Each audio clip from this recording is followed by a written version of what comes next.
Today I'm going to show you how to do a long tail cast on.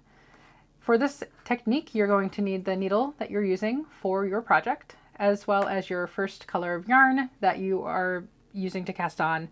Usually that'll be your main color. Take a length of yarn off of your ball with quite a bit of a tail so that you can do your cast on.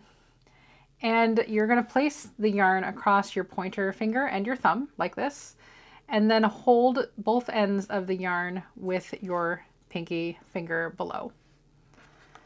Take your needle and place it right underneath that yarn, perpendicular to your first piece of yarn. And then holding this piece with your finger of the right hand, tilt it up, swoop underneath this first spot and over this second spot, and then back through this first opening.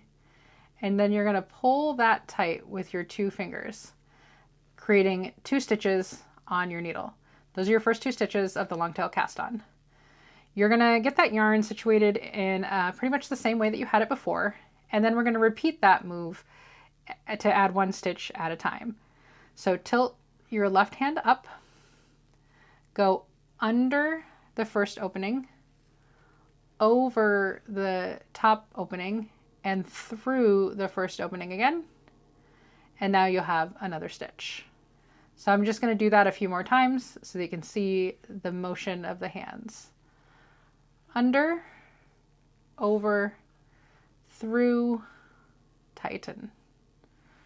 Under, over, through, and tighten.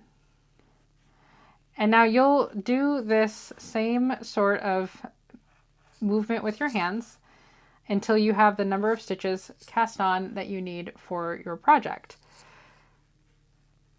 So I'm just going to get all those cast on so you can see as an example.